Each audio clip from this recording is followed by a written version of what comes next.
하나님의 말씀은 신약성경 마가복음 10장 35절에서 45절입니다.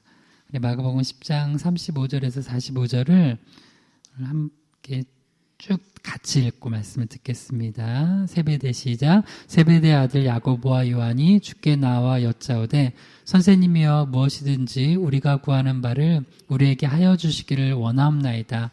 이르시되 너희에게 무엇을 하여 주기를 원하느냐 여짜오되 주의 영광 중에서 우리를 하나는 주의 우편에 하나는 좌편에 앉게 하여 주옵소서. 예수께서 이르시되 너희는 너희가 구하는 것을 알지 못하는도다.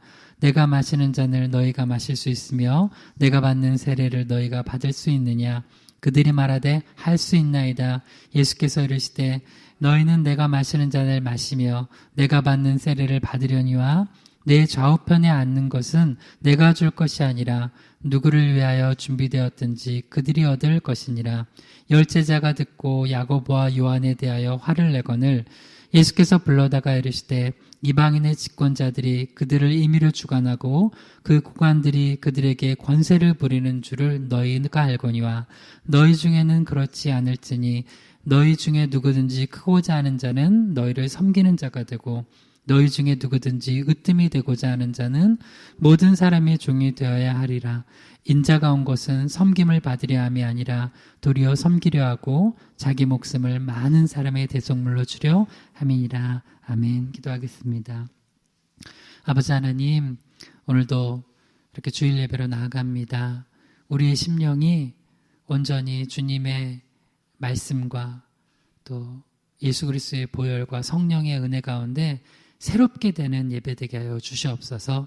그리고 이 예배를 통하여서 우리가 힘을 얻고 예수 그리스도의 고난을 묵상하며 우리 삶의 모든 고난도 또 넉넉히 이겨내는 그런 예배 되게 하시고 부족한 종이 하나님의 바른 말씀 십자가와 부활의 바른 복음만 대언케 하시기 원하며 우리 영이 깨어 몸과 마음과 영이 깨어 예배케 하시기를 소망하며 예수님의 이름으로 기도드립니다. 아멘.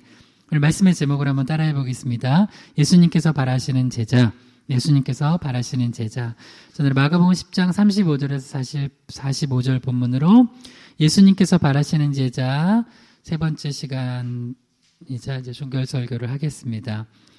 예수님께서 바라시는 제자의 모습과 정반대되는 모습을 오늘 이제 야고보와 요한이라는 두 제자를 중심으로 나머지 또 제자, 그러니까 합해서 12제자가 보여주고 있어요. 그러니까 예수님은 지금 이제 십자가 고난을 앞두고 계시는데 제자들은 전혀 십자가의 길이 아니라 자기의 생각과 또 자기의 뜻과 자기의 욕심을 내세우는 길로 가려고 하고 있었어요. 그래서 예수님께서 그들을 이제 잘 가르치고 계시는 장면입니다. 그래서 예수님께서 바라시는 제자는 크게 세 가지로 이제 살펴보고 있죠. 첫 번째는 바르게 기도할 수 있는 제자라는 거예요. 그러니까 기도가 바르게 딱 하나님 앞에서 올려져야지 우리가 주님 원하시는 제자가 된다는 거예요. 두 번째는 바르게 깨달을 수 있는 제자가 되어야 된다는 거예요. 그러니까 이 깨달음 굉장히 중요해요. 말씀의 씨앗이 뿌려졌을 때 이거를 깨달아야지만 30배, 60배, 100배의 결실을 맺을 수 있어요. 그러니까 바른 깨달음이 있어야지 주님이 원하시는 제자가 될 수 있다는 것입니다. 마지막 세 번째가 이제 바르게 다스릴 수 있는 제자가 되어야지 주님이 원하시는 참된 제자가 된다는 거예요. 그러니까 이건 리더십에 대한 건데요. 오늘 이제 이것을 이제 중점적으로 살펴보겠습니다. 세 가지로 살펴볼 텐데요. 첫 번째는 하나님의 창조를 드러내는 리더십, 두 번째는 하나님의 사랑을 드러내는 리더십, 세 번째는 하나님의 공의를 드러내는 리더십을 행사할 수 있어야지 참으로 주님이 원하시는 바른 제자가 될 수 있다는 것입니다. 한번 따라해 보죠. 바르게 다스릴 수 있는 제자, 바르게 다스릴 수 있는 제자. 네. 마가복음 10장 41절에서 43절까지 다시 읽어봅니다. 열제자가 듣고 야고보와 요한에 대하여 화를 내거늘 예수께서 불러다가 이르시되 이방인의 집권자들이 그들을 임의로 주관하고 그 고관들이 그들에게 권세를 부리는 줄을 너희가 알거니와 너희 중에는 그렇지 않을지니 너희 중에 누구든지 크고자 하는 자는 너희를 섬기는 자가 되고. 집에서도 이제 별로 없지만 가족들이 뭐 이렇게 요새는 대가족 아니잖아요. 별로 없지만 늘 우리가 뭐가 이렇게 마음에 안 맞아가지고 싸우잖아요. 부부끼리도 싸우고 자녀끼리도 싸우고 부모 자녀끼리도 싸우고 막 그래요. 근데 여기도 보면 제자들 서로 이제 싸우는 장면으로 시작해요. 마가복음 10장 41절에 열제자가 듣고 야고보와 요한에 대하여 화를 내거늘. 잘못하면 이제 주먹이 나갈 수 있는데 주먹까지는 안 나간 것 같아요. 성경에 기록이 안 돼 있으니까. 근데 이제 예수님 없었으면 아마 이제 멱살 잡고 머리끄댕이 막 뽑고 막 싸웠을 거예요. 제가 초등학교 때 고무줄 하다가 여자애들이 싸우는 거 보면서 머리 이렇게 빠진 거 보면서 그때 날 무서웠어요. 굉장히. 여자애들도 싸우면 무섭구나. 머리가 이렇게 빠지는구나. 남자애들은 이렇게 주먹으로 때리고, 남자는 코피 나면 지는 거잖아요. 그죠? 남자는 코피 나면 지고, 여자애들은 머리 이만큼 뽑히면 그래서, 하여튼, 이게 참 인간이 죄인이에요. 어렸을 때부터 그렇게 싸워요. 커서는 안 싸우나? 싸워요. 예수님의 제자는 안 싸우나? 예수님의 제자도 싸워요. 그래서 이제 오늘 결론 오늘 또 붙었고, 그러니까 다 싸우니까 우리도 싸우자. 그러면 설교 잘못되는 거예요. 근데 싸우면 안 돼요. 근데 왜 싸우냐? 오늘 왜 싸웠어요? 야고보와 요한이 먼저 예수님 옆에 가가지고 자기들이 높은 자리에 가겠다고 먼저 욕심을 부리니까 그 순간에 이제 나머지 열제자도 그 안에 있던 욕심이, 감추어져 있던 욕심이 확 드러나요. 그러니까 이제 12명이지만 2대 10으로 나눠진 거예요. 두 파로 나눠진 거예요.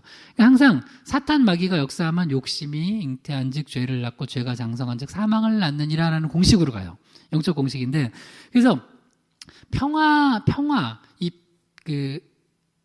평안을 누리고 화평케 하기 위해서는 중요한 게 뭐냐면 욕심을 다스려야 돼요. 그 공동체나 그 공동체 가정이든 직장이든 교회든 욕심에 의해서 움직여지면 반드시 이런 싸움이 일어나요. 싸움이. 그래서 가정이 왜 평안하지 않은가? 왜 그럴까요? 다시요. 성격이 안 맞아서 아니에요. 욕심 때문에 그래요. 부부가 왜 싸워요? 남편의 욕심을 아내에게, 아내 욕심을 남편에게. 형제끼리 왜 싸워요? 형제자매끼리? 큰애가 작은애에게, 작은애가 큰애에게. 부모 자녀끼리 왜 싸워요? 자녀가 부모에게, 부모가 자녀에게. 내 욕심을 드러내고 관철시키려고 하다 보면 싸움이 일어난다는 거야. 결국 누가 주도권을 갖냐, 이 싸움을 지금 제자들도 하고 있는 거예요. 그래서 예수님이 그걸 내버려뒀어요. 이거 가르쳐야 돼요. 42절에, 마가복음 10장 42절에 예수님 불러다가 뭐라고 얘기하시냐면, 이방인의 집권자들이 그들을 임의로 주관하고, 그러니까 이제 세상의 리더십은 임의로 주관한다는 걸 이제 얘기해 준 거예요. 그리고 고관들, 또 그들은 권세를 부린다. 그러니까 너희들도 알지 않냐 하면서, 지금 너희들이 하는 모습이 세상에 리더십을 행사하는, 그것도 이제 나쁜 리더십이죠. 나쁜 리더십을 행사하는 모습과 너희들이 너무 지금 같은 모습을 가지고 있다. 그런데 너희는 43절, 마가복음 10장 43절, 너희 중에는 그렇지 않을지니 너희는 내 제자 아니냐. 그래서 너희는 그런 리더십을 행사하면 안 된다는 거예요. 그래서 반드시 예수님을 믿는 자들은 이 리더십을 어떻게 행사할 것인가, 어떻게 내게 주어진 상황 속에서 바르게 가정을, 또 직장을, 또 교회를, 또 국가도 그렇고요. 바르게 다스릴 수 있을 것인지를 잘 성령 안에서, 말씀 안에서 점검하지 않으면 너희들 내 제자라고 하면서 맨날 치고받고 싸운다는 거예요. 적어도 예수 믿는 가정은, 집사님, 권사님 부부는 싸우면 안 돼요. 그러니까 이제 여기서 말하는 거 의견이 다를 수도 있고, 그런 조율하지 말라는 얘기 아니라 세상적으로 정말 욕심 가지고 막 싸우면 안 되잖아요. 적어도 교회가, 저 교회는 맨날 싸우는 교회, 이러면 안 되잖아요. 그죠? 목사님은 맨날 성도님들하고 싸워. 그러면 안 되잖아요. 목사님은 또 다른 목사님하고 싸워. 이러면 안 되죠. 근데 12제자가 지금 그런 모습을 보이고 있는 거예요. 그러면서 예수님이 뭐라고 하시냐면, 이렇게 이제 다시 한번 얘기를 해주세요. 마가복음 10장 44절에서 45절 읽겠습니다. 너희 중에 누구든지 으뜸이 되고자 하는 자는 모든 사람이 종이 되어야 하리라. 인자가 온 것은 섬김을 받으려 함이 아니라 도리어 섬기려 하고 자기 목숨을 많은 사람의 대속물로 주려 함이니라. 예수님 당신이 리더십을 행사하는 모습, 하늘 보좌를 버리시고 이 땅에 오셨던 모습을 본받으라고 모델로서 제시해 주세요. 그러니까 우리 삶의 모델은 예수님이에요. 우리는 그래서 예수님이 있기 때문에 우리는 그 신앙생활을 제대로 할 수 있는 거예요. 따라갈 모범이 있잖아요. 예수님이 예수님. 누가 저 닮으래요? 물론 제가 예수님을 닮으면서 있는 모습은 닮아도 돼요. 근데 설교 목사가 예수님 안 닮은 모습은 닮지 마시기 바랍니다. 왜냐면 저도 부족한 게 있을 거 아니에요. 아, 목사님 저 부족한 모습이 있으면 그건 닮으면 안 돼요. 근데 우리는 그래서 믿음의 주 온전케 하시느니 예수님만 바라보는 거예요. 기독교 신앙은 그거예요. 그래서 왜 이단들이 나쁘냐? 이단들은 교주를 바라보게 해. 그게 악한 거죠. 성경에서 예수를 바라보게 해야 되는데, 그래서 지금 제자들도 그들 마음속에 예수님이 아니라 세상 권세자들이 마음속에 자리 잡고 있는 거예요. 그러니까 리더십을 잘못 행사하고 있어요. 그러니까 그 안에 제자들끼리도 이제 불화가 일어나고 다툼이 일어나고 막 분노가 일어나고 이렇게 되는 거라는 거예요. 그래서 우리가 이제 이 바른 다스림, 예수님의 제자들은요, 분명히 하나님께서 우리에게 그 땅끝까지로 복음을 전하라고 하시면서 권세를 주셨어요. 그러니까 리더십을 주세요. 근데 예수님의 제자로서 행사해야 될 리더십은 어떤 건지 오늘 세 가지로 이제 좀 더 깊이 살펴보려고 그래요. 첫 번째입니다. 한번 따라해 보세요. 하나님의 창조를 드러내는 리더십. 하나님의 창조를 드러내는 리더십. 자, 창세기 1장 26절에서 27절입니다. 하나님이 이르시되 우리의 형상을 따라 우리의 모양대로 우리가 사람을 만들고 그들로 바다의 물고기와 하늘의 새와 가축과 온 땅과 땅에 기는 모든 것을 다스리게 하자 하시고, 하나님이 자기 형상 곧 하나님의 형상대로 사람을 창조하시되 남자 여자를 창조하시고, 하나님이 우리 인간을 창조하셨을 때 하나님의 형상대로 창조하셨어요. 그러니까 하나님의 형상대로 창조하셨다는 건 우리 안에 어떤 지정의가 하나님의 모습을 닮아 있다는 거예요. 그러니까 좋은 의미에서. 근데 그 중에 하나가 뭐냐면 하나님이 만물을 다스리는 것처럼 온 세상 만물을 다 다스려요. 그러니까 그런 것처럼 인간에게도 그런 다스릴 수 있는 리더십을 주셨어요. 그래서 어렸을 때 넌 뭐가 되고 싶니? 그러면 우리 어렸을 때는 대부분 대통령, 장군 뭐 이런 거였는데, 그죠? 그게 아니더라도 지금도 뭔가를 이게 인간 안에는 뭔가를 다스리고자 하는 본능이 있어요. 근데 이거는 하나님께서 부여하신 거예요. 그런데 잘 보세요. 여기서 중요한 게 있어요. 하나님께서 다스리게 우리에게 그 리더십을 주셨을 때는 뭐를 다스리게 하셨냐면 바다의 물고기와 하늘의 새와 가축과 온 땅과 땅에 기는 모든 것이에요. 그래서 만물을 다스릴 수 있는 리더십을 인간에게 주셨는데, 그 리더십은 어떤 리더십이냐면 한번 따라해보세요. 제한된 리더십.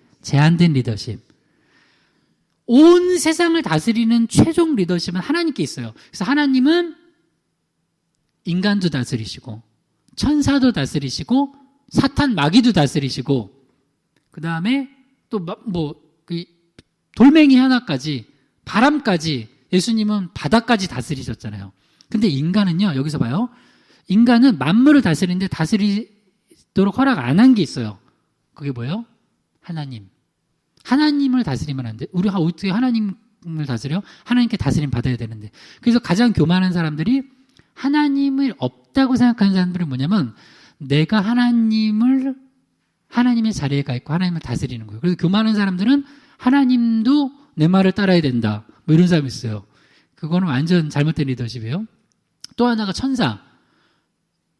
천사는 영계에 속해 있잖아요. 천사는 하나님이 또 우리를 또 돕고 도우시도록 하나님이 이렇게 또 때로는 붙여주시기도 하지만 우리가 천사를 부릴 수는 없어요. 우리가 천사를 다스릴 수는 없어요. 우리가 기도를 통하여서 하나님의 허락을 받고 또 천군 천사가 우리를 또 그 호위하고 또 지켜주기도 하지만 그것도 우리의 다스림을 받는 건 아니에요. 천사도. 사탄 마귀도 마찬가지예요. 근데 사탄 마귀는 그를 예수의 이름으로 우리가 제어할 권세는 있어요. 권세가 있어요. 영적으로. 그러니까 최종적인 거는 영계는 하나님께 속해 있어요. 그래서 하나님께서는 물론 이때는 우리가 인간이 타락하기 전에 우리에게 이제 리더십을 부여하는 거예요. 근데 인간이 타락하면서 그 리더십 행사하는 게 타락해 버려요. 그러면서 여기에는 또 하나 중요한 게 뭐냐면 당연히 하나님은 다스릴 수 없고 우리가 천사도 다스릴 수 없지만 인간도 다스리라고 안 나와요. 그러니까 타락하기 전에는 남자와 여자가, 그러니까 인간이 딱 하나님 앞에서 이제 하나님 형상으로 창조되었을 때는 누가 누구에 굴리면서 다스리지 않아요. 이게 하나님의 창조의 질서예요.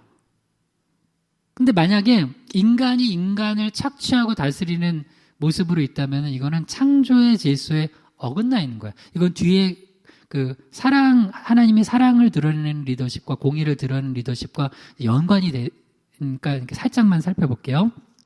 하여튼, 여러분, 이때만 해도 이제 그런 제한된 리더십 안에서 인간이 바다의 물고기와 하늘의 새와 가축과 온 땅에 기는 것을 잘 다스려서 그걸 파괴하라는 게 아니라 잘 다스려서 이제 그 뒤에 나오는 문화명령이라고 흔히 신학자들이 얘기하는데 온 세상을 주님의 질서 안으로 창조의 질서 안으로 잘 들어가게 하는 리더십을 행사하도록 그 권한을 부여받았어요.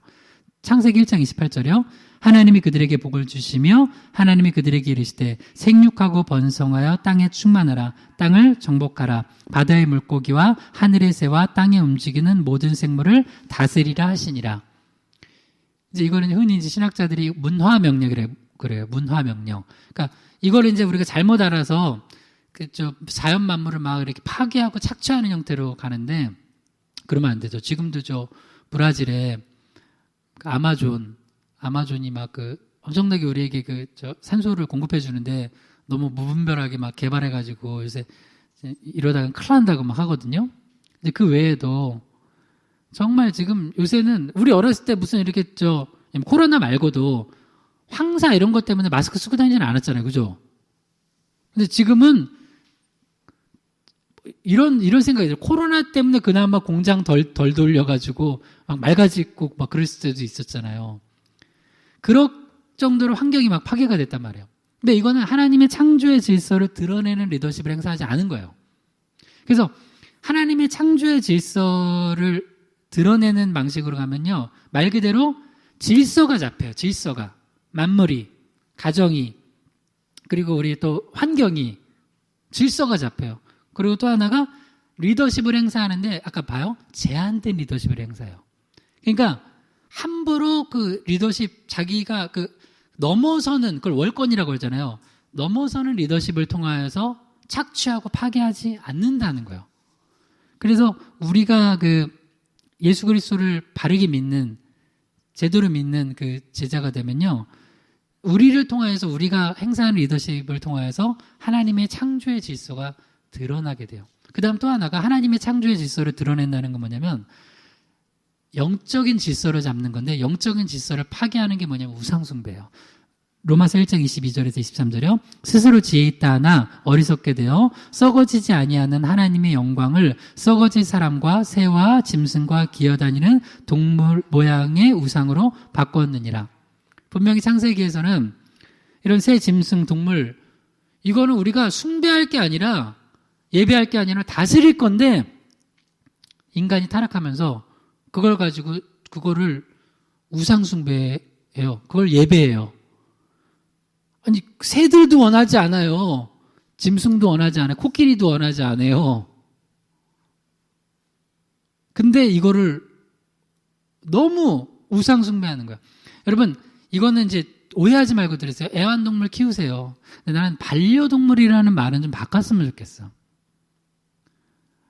동물이 반려자가 될 수는 없어요. 동물은 동물이야. 이렇게 말할 수 있는 이유가 뭐예요? 이걸 세상적으로 막 이론 가지고 되면은 공격받을 게 많겠죠. 근데 성경적으로 보면 아니에요. 절대 동물은 반려동물이 될 수가 없어요. 그게 아무리 귀여운 강아지든. 저도 집에서 개는 안 키우지만 어렸을 때 보던 만화 스누피 되게 좋아하거든요. 스누피 알아요? 스누피만 보면 웃음이 나요. 너무 웃기잖아요.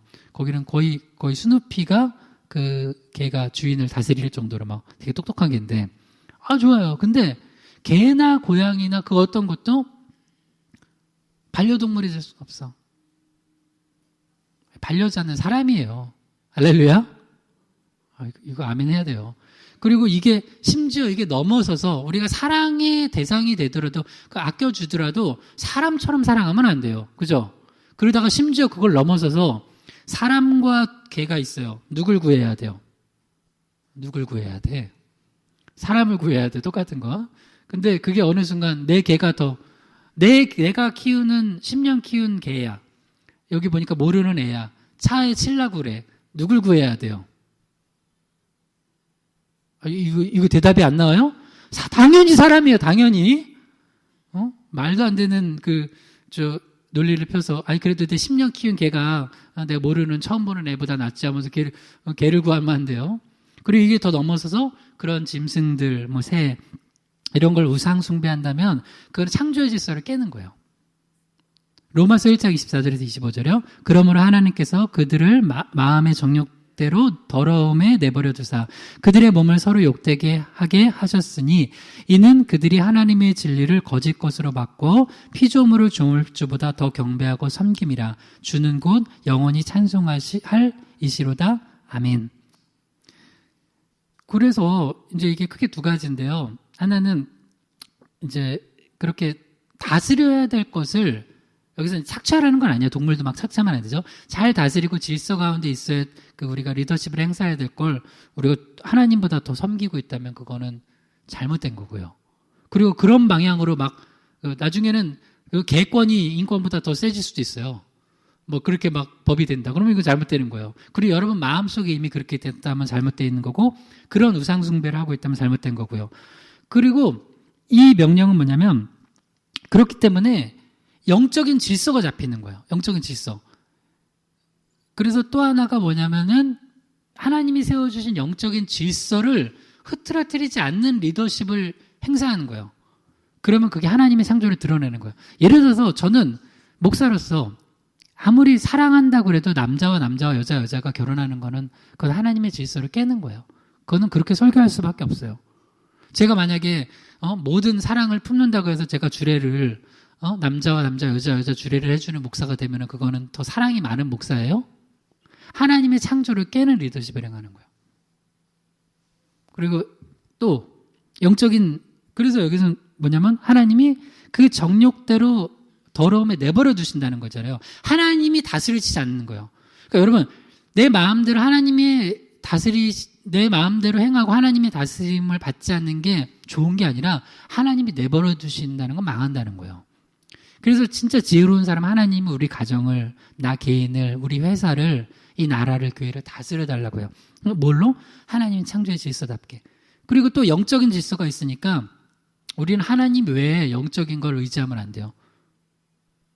예를 들어서 어떤 분이 목사님 저 이번 이사하려고 그러는데 좋은 날 받아야 되는데 목사님 좀 기도해 주세요. 무슨 소리냐 그러니까 그런 거 있잖아요. 손 없는 날. 그럼 나는 뭐라고 해야 돼요?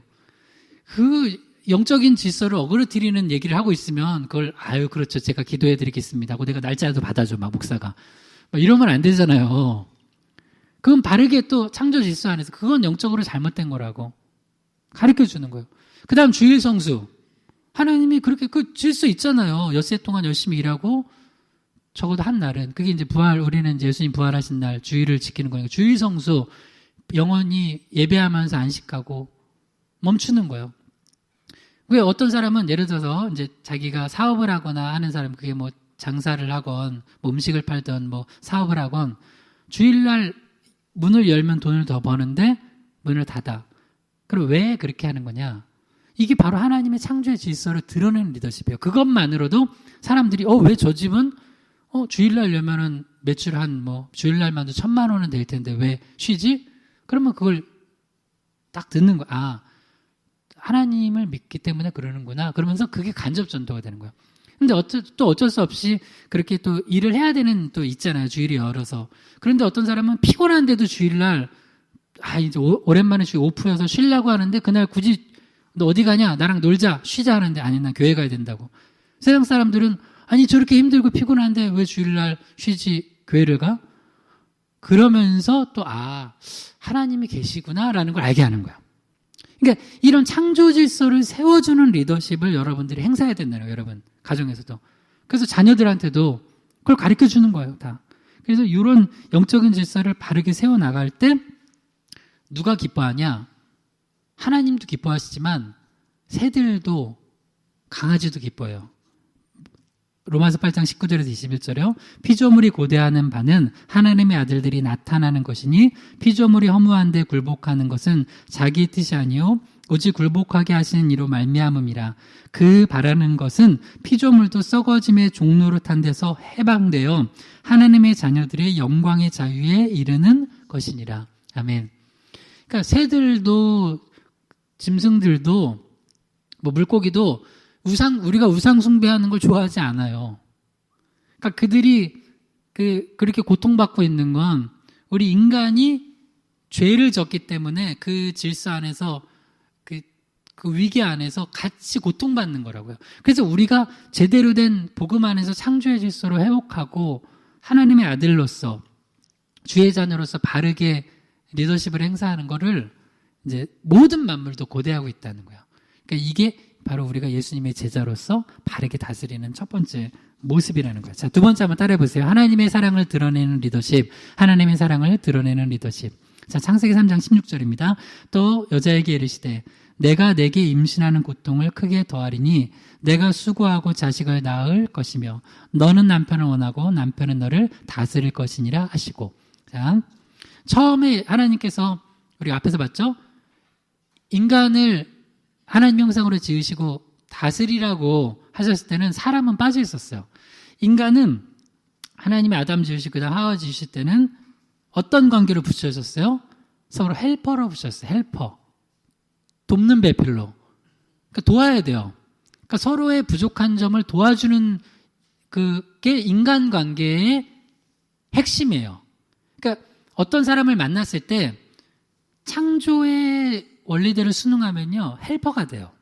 근데 나중에 하와가 먼저 이제 선악과 먹고 하나님의 말씀에 불순종한 거죠. 그리고 또 남편에게 그걸 주어 먹게 하면서 하나님을 떠났어요. 하나님의 창조의 질서와 영적인 질서를 떠나서 내 마음대로 살겠다 해요. 그러니까 뭐가 달라지냐면 그 다음에 리더십이 타락해요. 이 12제자가 야고보와 요한과 나머지 10제자가 막 이렇게 분노한 것처럼 서로 싸운 것처럼 어떻게 바뀌냐면 남편과 아내가 서로 탓하는 관계가 돼요. 그래서 맨 처음 여러분 탓하는 게 영적인 거예요. 그래서 성령 충만한 가정은요 서로 탓을 안 해요. 잘. 오히려 이거는 내 문제라 그래요. 지난번 내가 아주 재밌는 얘기를 들었어요. 우리 그 아구레 잠언 지난 가을 특색 거 책자 만들었는데 뭐 첫 책자 만들다 보니까 뭐 저도 바쁘고 하다 보니까 이렇게 교정을 받는데도 뭐 이렇게 안 됐어요. 그래서 한 이제 저랑 권사님이랑 봤는데 나중에 이제 원래 결과물 나오면 그래. 아무리 일반 서적도 한두 개씩 뭐 있을 수 있어요. 그런데 이거를 이제 권사님이 그러셨다는 거예요. 저 남편 주사님한테 이렇게 보면서 이게 이런 부분이 있다 그러니까 보통은 어떻게 해요? 그러니까 이거 똑바로 봐야지. 이거 이렇게 하면 돼. 하면은 이게 뭐냐? 이제 바로 아담이 하나님한테 하나님이 주셔서 나한테 주신 저 아내 때문에 내가 이렇게 그냥 선악과 먹은 거잖아요. 이렇게 탓해요. 근데 뭐라고 하셨냐면 이렇게 하셨대. 내가 그때 감동이 됐어요. 이거 내 잘못이라고. 내가 한번 봐줘야 되는데 못 봐서 이게 이런 오탓과 이런 게 있었다고. 와, 이건 참 할렐루야다. 여러분, 우리 희망의 교회가 이렇게 되기를 주님을 축원합니다. 이런 가정들이 돼야 돼요. 이게 실제로 이렇게 돼요. 이게 성령이 역사하면.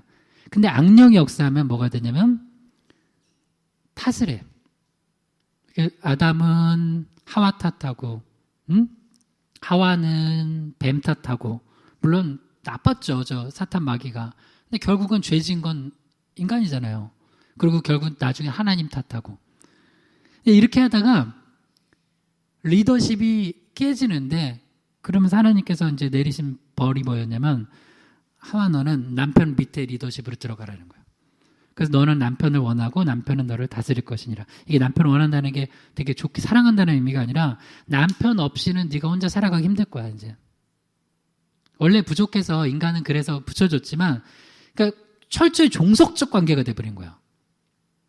그리고 남편은 너를 그렇기 때문에 다스리는 거야. 여러분, 왜 리더십을 위에 사람들이 악하게 행사하는 줄 알아요?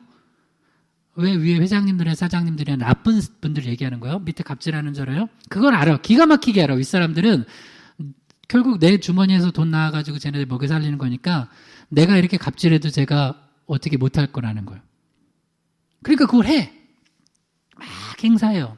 왜 우리나라 가부장적 사회에서 남편들이 아내에게 그렇게 막 했는 줄 알아요? 왜 요새 악한 그 부모들이 어린아이들 학대하고 죽이는 줄 알아요? 그렇게 해도 쟤들이 뭐라고 못해. 여러분, 어린아이들이요. 여러분, 특히 어린아이들 학대하는 건 진짜 악한 건데, 그렇게 해도 얘들은요, 집 떠나면 살 수가 없잖아. 없어요. 살 수가 없어요. 그러니까 그렇게 해도 붙을 수밖에 없어요. 그래서 제일 최악이 뭐냐면, 그렇게 때리고 막 해가지고 학대해서 밖으로 이제 피신할 수밖에 없는데, 결국 돌아갈 때가 그 자기를, 학대하는 엄마 아빠한테로 다시 돌아가야 되는 거예요. 그러니까 이게 사회의 이제 악한 모습인데, 그것도 뭐 매 맞는 아내도 마찬가지고, 물론 가끔 매 맞는 남편도 있어요. 얼마 전에는 보니까 아내가 남편을 칼로 이렇게 해서 죽였는데 옆에 딸이 있었는데 그랬대요. 도대체 어떤 마음이 들면 그런 정도까지 될까, 사람이? 어떤 마음이 어떻게 되면 그렇게 될까? 여러분, 우리 안에 예수의 십자가가 없으면 그렇게 돼요. 인간은 그냥 내버려두면 죄악으로 가는 거예요. 예수님도 그 12제자 봐요. 야고보와 요한과 나머지 10명이 만약에 싸웠으면은 누가 이기겠어요, 솔직히. 아무리 야고보와 요한이 무술 실력이 좋아도 10명이 대부분 이겨요. 흔히 말하는 촉수가 많으니까. 야고보와 요한 피투성이 됐을 수 있어요. 근데 예수님이 딱 중재하잖아요. 이거 아니라고. 그래서 여러분도 가끔 자녀들이 너무 막 치고받고 싸우면 중재하셔야 돼요. 그리고 때로는 자녀들이 부모를 중재하는 가정도 있어요. 자녀들이 엄마 아빠 이제 그만하라고, 제발 이건 아니라고. 그러면 이걸 부끄러운 줄 알아야 돼. 자녀들이 만약에 엄마 아빠를 중재하고 있다면 이건 부끄러운 거예요. 왜냐면 잘못된 리더십을 보이는 거예요. 만약에 내가 맨날 싸우는 목사야, 맨날 우린 싸울 사람도 없죠. 제가 뭐 전사님하고 싸우겠어요? 뭐 누구랑 싸우겠어요? 맨날 싸우는 목사. 그러면 성도님들이, 아유, 목사님, 제발 좀 그만 싸우세요. 그만 싸우시고, 저 말씀과 기도에 좀 헌신하시기 바랍니다. 그러면 이게 부끄러운 거예요. 근데 부모님들은 그걸 안 부끄러워해. 자식들 앞에서 맨날 싸우면서 그런 모습을 보여주면서 그게 부끄러운지 몰라요. 이건 부끄러운 거예요. 제자들도 지금 부끄러운 모습을 보이고 있는 거예요. 근데 이게 예수님의 사랑이 들어가잖아요. 그러면 이제 일단 아까처럼 이게 죄라는 걸 알아요. 부끄러운 줄 알아요. 그 다음에 우리에게는 따라갈 모범이 있잖아요. 모범이 누구? 예수님이요. 예수님을 바라보면서 이 리더십을 행사하는 게 바뀌어요. 자, 에베소서 5장 24절에서 25절이요. 그러므로 교회가 그리스도에게 하듯 아내들도 범사에 자기 남편에게 복종할지니라. 남편들아 아내 사랑하기를 그리스도께서 교회를 사랑하시고 그 교회를 위하여 자신을 주심같이 하라. 그러니까 피차 서로 예수님 사랑으로 서로 복종하는 관계로 바뀌어지는 거예요. 이거 잘 읽어보면요. 에베소서 5장 24절에 25절 보면요. 뭐 그 한쪽이 손해보는 게 아니에요. 둘 다 서로 피차 복종하는 관계예요. 교회가 그리스도에게 복종하던 아내들이 범사의 남편에게 복종하래요. 여기서 중요한 단어 중에 하나가 뭐냐면 범사예요. 아내들 잘 들으세요. 남편에게 범사에 복종하시기 바랍니다. 말씀이니까 아멘 한번 해보세요. 아멘.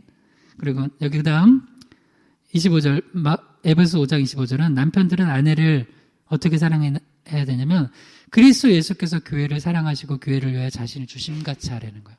그러니까 남편들은 아내를 위해서 죽기까지 사랑해야 돼요. 죽기까지. 그래서 오늘 남편은 아내한테 이렇게 얘기를 해야 돼요. 가서 숙제, 내가 당신을 위해 죽을게. 그러면 굉장히 아내들이 행복해할 거예요. 그래, 죽으라고 때리는 말 돼요. 자발적으로 이게 죽게. 그리고 아내들은 그 마음을 가져야 돼. 이건 아내들은 내 숙제는 이렇게 마음하고 다짐하세요. 범사라는 건 이런 부분은 내가 되게 복종하고 순종하기 어렵다. 물론 영적인 질서를 어그러뜨리는 건 안 되고요. 뭐 교회 가지 말라 뭐 이런 거 말고요. 그런 거 말고 정말 진짜 예를 들어 볼게요.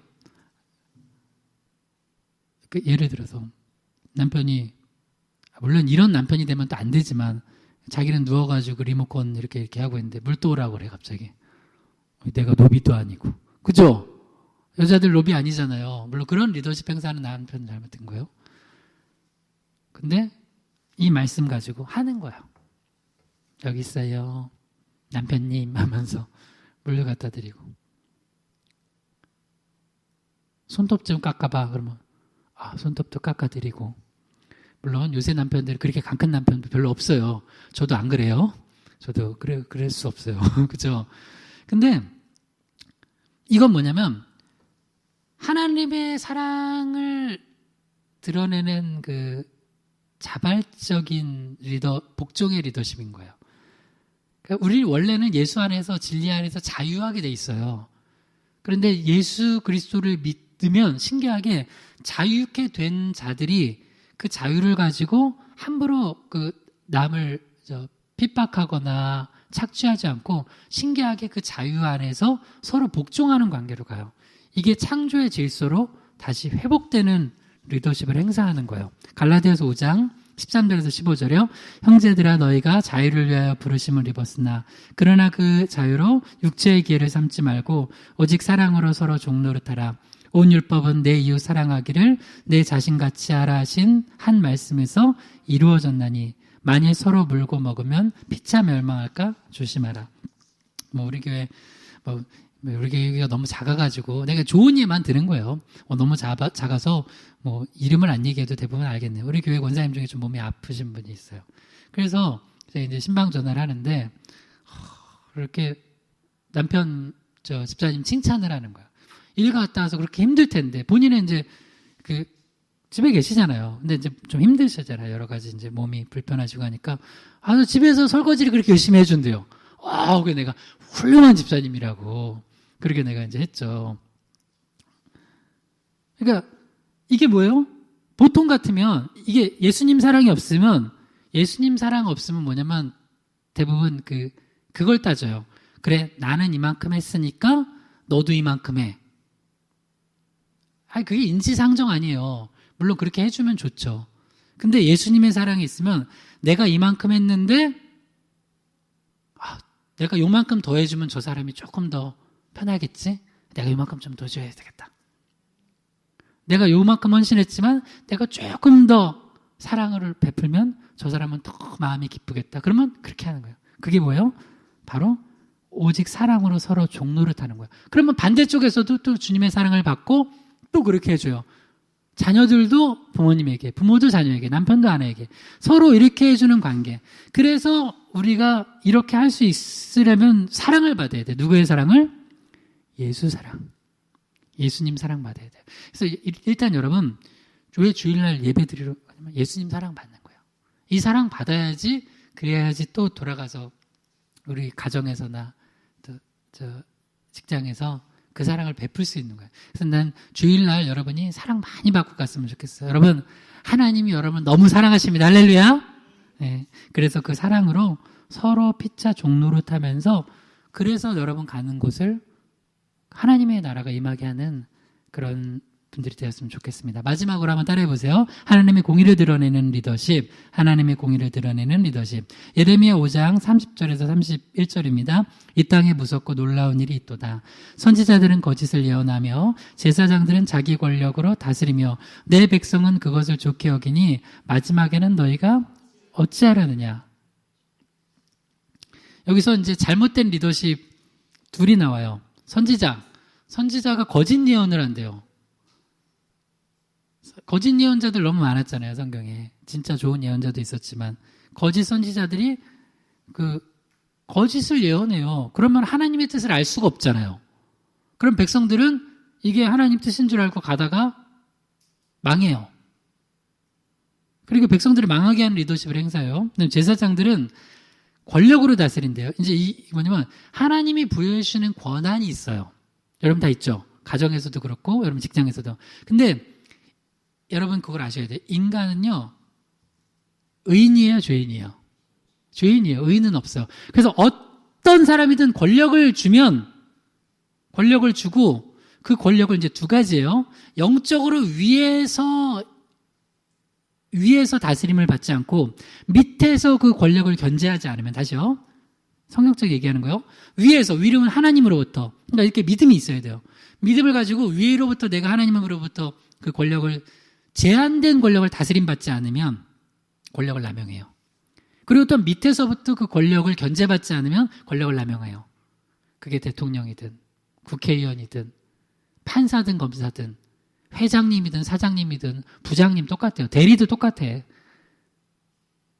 이등병, 이러면 군대 알아요? 군대가 우리는 이등병, 1병, 상병, 병장만 있는 줄 알았죠. 저 군대 가서 깜짝 놀랐어요. 이등병인데 이등병끼리 그 호봉이 달라요. 1호봉, 2호봉 뭐 이렇게 그 개월수 있잖아요. 그래서 거기도 진짜 그것도 그럼 뭐 퉁쳐서 우리 이등병끼리는 좀 이렇게 해줘야 되는데, 그러니까 군대는 4계급이 있는 게 아니야. 병들만도 수십 개 계급이 있는 거예요. 그래가지고 그렇게 또 그냥 이등병인데 이등병끼리 막 또 갑질하고 있어요. 하여튼 그래요. 제가 하여튼 그런데 인간은 그렇게 돼 있단 말이에요. 그래서 제사장들도 자기가 하나님께 부여받은 권한을 견제받지 않고 하나님 믿음이 없으면 하나님으로부터 이렇게 그 다스림 받지 않으면 권력을 남용해요. 그래서 한국 교회도 그런 거 많이 보잖아요. 그래서 욕먹고 하는 것도. 우리 교회는 아닐 것 같아요. 우리 교회도 그러니까 이건 제가 잘하면 되네요. 늘 또 이렇게 설교하다 보면 하여튼 하나님 계속 설목사 더 잘해라. 하나님의 음성이 아멘 주님. 권한은 하나님으로부터, 그러니까 나는 믿음을 가지고 하나님이 주신 제한된 권한 리더십을 행사해야 돼 항상. 제가 하는, 그리고 그래서 또 우리 안에서는 또 이런 기본적인 영적인 질서들이 있잖아요. 그 안에서도 또 이게 뭐 나쁜 의미가 아니라 좋은 의미로 또 저도 견제를 받는 거예요. 왜? 나는 하나님이 아니거든. 나는 예수님이 아니에요. 그러니까 언제든지 나도 리더십을 잘못 행사할 수 있고 또한 타락할 수 있어요. 그러니까 여러분은 저한테 리더십을 잘 행사할 수 있게 기도해 주셔야 되고, 저도 역시 그렇게 기도하면서, 그래서 왜 우리가 딴 거 안 하고 오직 뭐예요? 말씀과 기도. 그거 외에는 인간들은, 제가 말씀을 강해를 안 하잖아요. 말씀 설교를 안 하면 내 멋대로 할 수 있어요. 근데 말씀을 강해를 하잖아요. 내가 하는 게 아니잖아요, 이게. 말씀에 내가 전하기 싫은 말씀도 전해야 돼. 그러니까 오늘 내가 싫은 말씀 전해야 돼. 그래서 여러분, 가정이 말씀으로, 기도로 다스림 받지 않으면 그 가정은 반드시 힘 있는 사람이 권력을 남용하게 됐어요, 그 가정에. 그게 남편이건 아내건. 자식들이 좀 크면 자식들이 그래요. 어느 단체나 그래요, 어느 단체나. 이번에 진짜 워낙 말도 안 되는 일들이 계속 벌어지잖아요. 왜 그럴까요? 인간들은 그 죄인이기 때문에 그래요. 그게 죄인. 그리고 여기서 참 너무 황당한 건, 그러면 백성들은 그거를 싫어해야 되잖아요. 근데 좋게 여긴대요. 왜 그럴까요? 잘 보세요. 나쁜 리더십을 행사할 때 나쁜 리더십이 주는 단기적 이득이 있어요. 이렇게 되게 중요한 얘기를 하는 거예요. 나쁜 리더십이야. 저건 분명히 틀렸어. 저렇게 리더십을 행사하면 안 돼. 근데 그 리더십이 단기적으로 나한테 이득이 돼요. 그리고 또 특별히 어떤 무리 백성한테는 큰 이득이 돼요. 그러니까 그 리더십을 행사를 하는 걸 좋아해요. 근데 분명히 뭐가 있다고 그래요? 마지막이 있어요. 마지막이 뭐예요? 하나님의 타이밍이 있어요. 하나님이 딱 드러내실 때가 있어요. 하나님이 여기서 딱 드러내셨을 때, 문을 확 여셨을 때 어찌하려고 네가 이러느냐 하는 거를 리더십을 행사하면 안 돼요. 그리고 백성처럼 바보처럼 거기 따라가면 안 된다는 거예요. 그래서 항상 여러분, 나라를 위해서도 기도해 주셔야 돼요.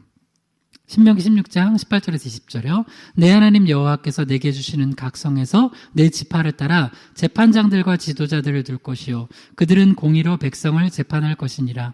너는 재판을 굽게 하지 말며 사람을 애물어 보지 말며 또 뇌물을 받지 말라. 뇌물은 지혜자의 눈을 어둡게 하고 의인의 말을 굽게 하느니라. 너는 마땅히 공의만을 따르라. 그리하면 내가 살겠고 내 하나님 여호와께서 내게 주시는 땅을 차지하리라. 아멘. 제가 여러분께 좀 이건 성경적으로 한번 이제 질문해 볼게요. 판사의 판결이 100% 오를 수 있습니까?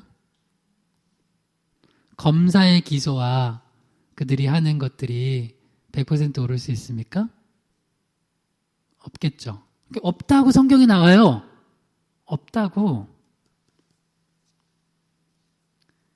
그러니까 뭘 해야 돼요? 다시 두 가지. 그러니까 말씀 가르쳐야 돼요. 그러니까 판사들이나 검사들은 예수 잘 믿어야 돼. 대통령도 마찬가지고 국회의원들도. 왜냐면 그들은 권력을 휘두를 수 있는 자리에 있으니까. 그리고 여러분 어느 자리에 장인 사람들 말씀 잘 들어야 돼요. 내가 하나님으로부터 말씀을 잘 듣고 하나님으로부터 영적인 다스림을 안 받으면 반드시 인간이니까, 죄인이니까 욕심 따라가 잘못 가는 거예요. 예수님 제자 야고보 요한도 그 권세 부리고 싶어가지고 그렇게 하잖아요. 그리고 또 하나, 그러니까 뭐가 필요하냐면은 견제받는 시스템이 필요한 거예요. 그러니까 이거는 이제 우리가 할 수 있는 건 아니죠. 그러니까 여러분 기도 많이 해줘야 돼요. 여기 보면은 내 하나님 여호와께서 내게 주시는 각 성에 내 지파를 따라 재판장과 지도자를 두래요. 그러니까 각 성에 재판장과 지도자를 두라는 건 뭐냐면 어떤 사람이 지금 급하게 재판을 받아야 되는데 받지 못하는 상황이 되면 안 되잖아요. 바르게 판결을 받아야 되는데.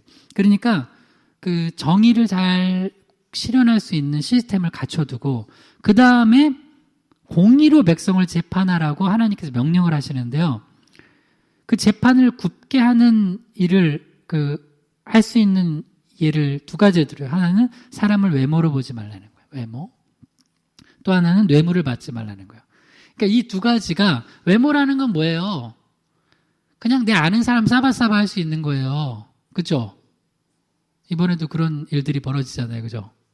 이건 계속 있었던 건데 드러낸 거예요. 하나님이 딱 드러낸 거. 그 다음에 뇌물 받지 말라. 그 다음 돈. 내가 전혀 모르는 사람인데 돈 줘요. 그러면은 이거 잘못된 것도 이게 판결이 되는 거죠. 그래서 이렇게 해서 지혜자의 눈이 어두워지고 의인의 말이 굳게 돼서 하나님의 공의가 강물처럼 흐르지 못하게 하는 사회가 되지 못하도록 크리스찬들, 너희들, 제자들은 기도하라는 거예요. 또 하나, 그래서 말씀을 목회자인 저는 열심히 말씀을 가르치고 여러분들은 분별하셔야 돼요. 분별하셔야 돼요. 그래서 투표권도 잘 행사해야 돼요.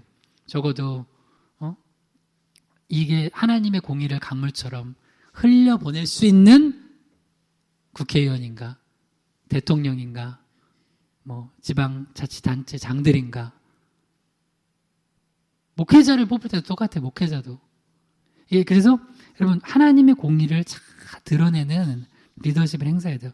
그리고 이걸 이제 축소시키면 여러분 가정에서도 마찬가지예요. 가정에서 아주 쉽게 얘기해 볼게요. 아주 쉽게. 마지막 말씀이 있는데 이 말씀 읽고 합시다. 그러면 이사야 42장 1절에서 4절이요. 내가 붙드는 나의 종 내 마음에 기뻐하는 자 곧 내가 택한 사람을 보라. 내가 나의 영을 그에게 주었은즉 그가 이방의 정의를 베풀리라. 그는 쇠하지 아니하며 낙담하지 아니하고 세상의 정의를 세우기에 이르리니 섬들이 그 교훈을 앙망하리라.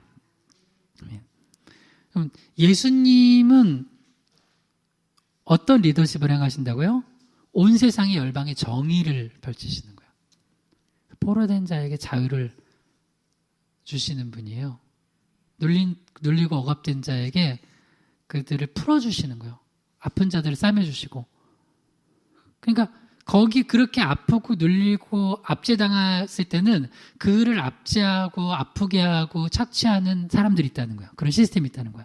근데 그거를 예수님이 오셔서 그거를 이제 정의로 다시 바꿔주신다는 거예요. 그러니까 우리도 그런 리더십을 행해야 돼요. 그러니까 여러분 이제 크게 두 가지가 얘기해 볼게요. 가정과 여러분 직장이 있죠. 일단 직장에서는 하여튼 여러분 제한된 리더십이라는 거를 잊지 마셔야 돼요. 제한된 리더십. 제한된 리더십에서만 행사를 잘해도 돼요. 그거 또 하나. 그다음 가정에서는 이걸 얘기해 볼게요. 가정에 보면 이런 얘기가 있어요. 일단 부모가 리더십을 행사하니까 자녀들이 있고 부모님에게 이런 말씀이 있어요. 아비들아 너희 자녀를 노엽게 하지 말래요. 한번 따라해 볼까요? 아비들아 너희 자녀를 노엽게 하지 말라. 아비들아 너희 자녀를 노엽게 하지 말라. 그러니까 내가 아비로서, 엄마로서, 아빠로서 내가 행하는 리더십이 우리 밑에 자녀들을 노엽게 하는 리더십이라면 잘못 행사하고 있는 거예요. 그러니까 억울하게 만드는 거예요. 뭔가. 그래서 여러분도 지금 우리가 이제 마음속에 그럴 때 있잖아요. 내가 누구 때문에 억울하고 노엽고 하는 게 있다면 나도 잘못된 리더십 안에 이렇게 들어가 있기 때문에 그런 거거든요. 그렇다면 물론 이제 그건 거기가 잘못된 거고 적어도 내가 행하는 리더십에서는 제한된 리더십을 행사하고 또 하나는 노엽게 하고 억울하게 하는 리더십을 행사하지 않는 거. 그렇게만 해도 굉장히 좋은 리더십을 행사해서 여러분들 통해서 확실히 하나님 믿는 사람들은 다르다. 이렇게 될 것입니다. 3가지 얘기했어요. 하나님의 창조를 드러내는 리더십, 하나님의 사랑을 드러내는 리더십, 하나님의 공의를 드러내는 리더십 해서 우리가 바르게 다스려서 이 땅에 하나님의 나라가 임하게 해달라고 주여 한번 부르기도 하겠습니다. 주여 하나님 아버지, 우리는 죄인입니다. 그래서 우리도 모르게 정말 죄악으로 달려가는 우리들의 모습을 볼 때가 있습니다. 용서해 주시고 하나님 주님께서 주신 제한된 범위 안에서 우리 리더십을 행사하고 다스리게 도와주시고 욕심으로 행하지 않게 하시고 주님 안에서 피차 서로 사랑하며 존경하고 섬기는 리더십 행사할 수 있도록 도와주시옵소서. 하나님 아버지, 우리가 이번 사순절 보내면서 제자도에 대해서 점검하고 있습니다. 우리가 주님 따른다 하면서도 우리 욕심으로 행했던 모습들 용서해 주시고 우리가 바르게 기도하고 깨닫고 다스리는 그런 참된 주님 기뻐하시는 제자 되게 해 주시옵소서. 예수님의 이름으로 기도드립니다. 아멘.